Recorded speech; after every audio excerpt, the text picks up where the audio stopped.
I was sitting at home the other day, last night actually, and I got a PS5.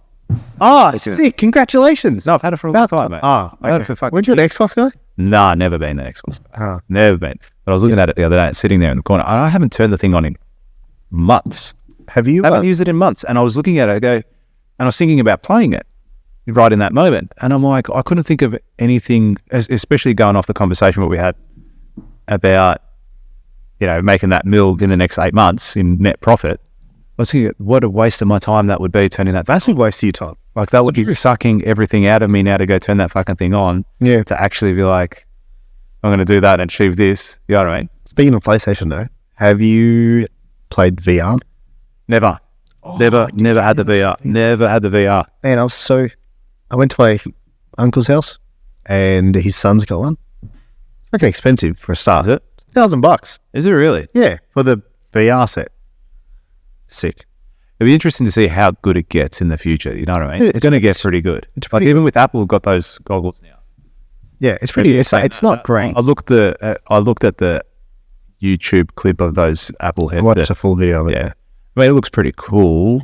Still a bit inconvenient that you have to have a whole battery pack in your pocket and a cord running down to it. All that sort of stuff. Do you?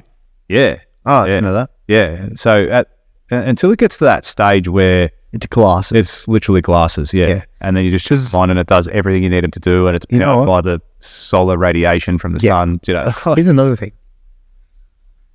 They fucking laugh at you to think this. No, yeah, I get what you're saying. You're right. It's powered by solar power. Do you know what I mean? Did you see the flashing lights and the pink and green skies the other day? No. What's wrong with you?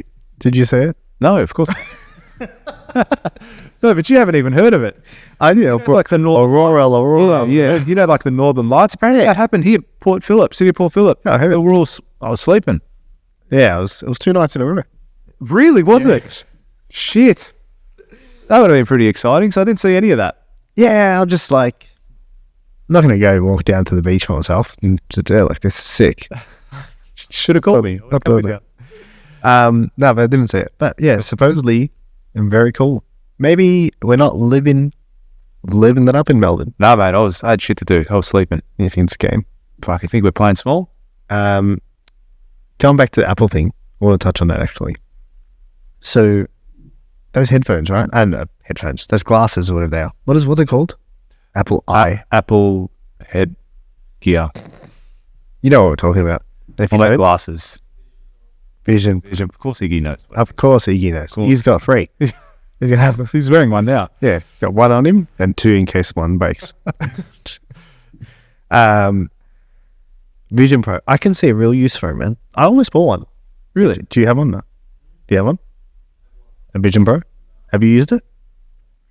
I almost bought one. They're like $3,000. I'll tell you what. Yeah, they're about $3,000. I'll tell you why. I saw huge benefit in being able to take my laptop anywhere, plug this thing in, and pull up 4 screens and work. Yeah. I think that is cool. Like, imagine right now, okay? Imagine it's 2029 and they've now refined it and it's thin and we all put on these glasses and we sit here and we're all tuned into the channel of this room. So this room is its own channel and we all tune in through the glasses, and there's things that we can only see through the glasses because we're tuned into the channel. Does that make sense? Yeah. So right now we can have something projected up there where we're watching a screen. We should get a screen. Like, you know what I mean? Like, have you seen this clip?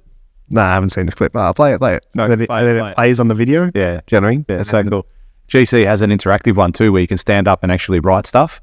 Oh, those boards. Yeah, there's those interactive boards. And then you can sit on this side and then we can actually talk to a camera directly looking at the camera as opposed to podcast opposite each other. And it's still recorded as a podcast too. And then we can actually teach as we're casting. Doing it. Pretty cool. Like it's an educational thing. And so let me tell you the difference between net profit and gross profit. I'm actually going to start creating content like that, dude. I've been thinking, I still do. I just haven't created it in some time.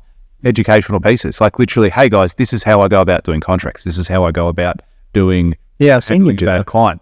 Yeah. And it was, I'm going to rebrand it and do it a little bit differently, but coffee and coaching, I'll call it.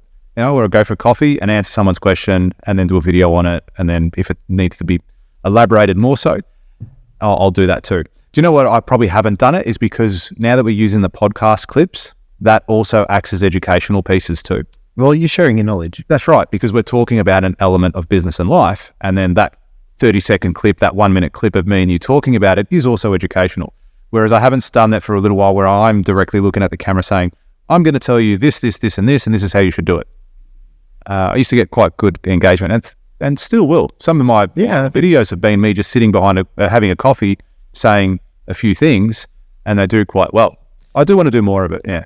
I think it's a cool type of video, like, and people benefit from it. They see, they get your knowledge. Yeah. Do you know what I mean? They learn directly from what you know. Going back to the Vision Pro though, imagine right now we're all wearing glasses and we just had a screen popped up here, or we were doing the content with that, and it's like, chung, and it's like, yeah, and you say, bang, and you're doing stuff like, you know, how you and I can send you stuff. Yeah, it works with all this clicking. Yeah.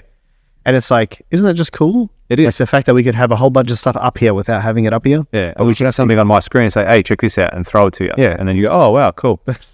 It will get to that level. Of course it will. It's even with, say, Tesla and self-driving cars and trucks and buses and all that sort of stuff. They're going to get to that level. It will get to that. Autonomous vehicles. Yeah, autonomous vehicles. I mean, they're around now. It's just a matter of getting them out in the masses. Yeah. And for them to be a functional part of society. I think they will. I think it'll get to the point where this is so imagine you could now release some product on the basis of going, well, this is going to happen eventually one day. If I can start getting a product ready for when that does happen to make people feel safer, have more control, a product that they can use, all that sort of stuff. Imagine it, like that could be $1 billion, $1 million, hundreds of millions of dollars worth of an idea that Elon goes, hey, that's pretty cool. Let me buy that off you. the hardest part about that is judging time. Yeah, you're taking a risk. You're taking a massive punt. Yeah. Imagine it takes 40 years. Yeah. Do you know what I mean? And then you're judging time. And some people aren't willing to, some people aren't willing to do that. If I said to you right now, 10 years time, I'm going to give you an offer for, you're going to sell your company for $100 million. I'm going to buy it for you, from you, $100 million, but it has to reach this target. But yeah, let's do it. Like, you're not going to be less motivated to work for those 10 years. Do you know what I mean? that's it. So that's the unknown. It's a bit different. No, yeah, it's the unknown because that's a guarantee. Yeah. So you're like 100 mil for 10 years. Okay, cool. Yeah, But exactly. then it's like, But it still can be do that. this and I don't know. I think It's what you said last episode. It's the unknown. Like, if you still work for those 10 years, regardless of knowing that outcome, like, I'm going to secretly buy your business for 100 mil, but you got to work hard, and I don't tell you that. But work hard for that next 10 years because it can happen like that. These things can happen very quickly too. Yeah. And I reckon a lot of people struggle with that notion, especially business owners. I reckon the biggest trap business owners fall in is they get stuck in the day-to-day operations of their organization. And they inherit a job. They don't have the business. Like, they don't have a company. They just inherit another job and they give themselves the title of director. Yeah. Do you know what? They work too much in the business. Oh, without and a doubt. I've been quoting that personally, and sometimes I still do. Oh, without doubt. No one teaches the numbers side of a business. No one teaches a lot of things in business and life. Like, there's aspects that should be taught, like At school, like at an early age. like accrual accounting. Yeah. Like, no one teaches that, and it's like, what do you mean? But the P&L says the profit and loss statement says that we're positive. Oh, but that was banking on these coming in. Well, why the fuck didn't you tell me that? Yeah. You know what I mean? Like, I see these numbers and I see that we're up and I think we're okay, and now you're telling me we're not. Like, and you don't understand the concept of, accrual accounting versus cash accounting, or tax benefits, or structure, or there's so much to it, man. So much. And it's the stuff. It's really it's the boring stuff. Culture. I don't know if it's boring. I don't find it boring personally. No, you just like seeing money in your bank account. I like that too. But I mean, I find it interesting though too. because it's like a scoreboard. Yeah, that's right. And it's how we're groomed though throughout school years predominantly. Interesting when it's yours. Yeah, that's right. When Yeah. it was. But also, I think even the anticipation of having that. Because if you did a course at school or at high school, how to run your own successful business, it's not ever going to be part of the curriculum, I don't believe, because schools are set up as a factory to create workers. That's what it is. Yeah. We're going to teach you the skills that you need so you can go out and get a good job. Never the skills that you need to be an exceptional human being, an exceptional business owner, make hundreds of millions of dollars. Imagine a school goes out there and goes, we're going to teach you why you shouldn't buy a property. There'd be uproar. Yeah. Imagine there was a course. You're going against the grain. Imagine there was a course that said, we're going to teach you why it's not a financially good decision to go and buy a family home. Here, bang. And do a whole semester, a whole year on it. And to educate children, the next generation, to don't use that money in an asset that doesn't cash flow. Yes, it appreciates over the course of 10, 20, 30 years. However, it doesn't cash flow for you. Use your money to generate wealth in these areas, in your business, in investments, in whatever it might be. And then once you have that cash flow and that equity or whatever it might be, then use that to buy a home if you still want to, or reinvest it into something new and keep building your wealth. The banks would hunt you down. You know what I mean? The banks would probably be the first person to shut you down and try and put it on you. They would be severely impacted. Hugely impacted. So we're never taught these things, which is why it's our job as parents, mentors, guardians, entrepreneurs to teach other generations. And if you're a young kid listening to this, first of all, well... What are you doing? No.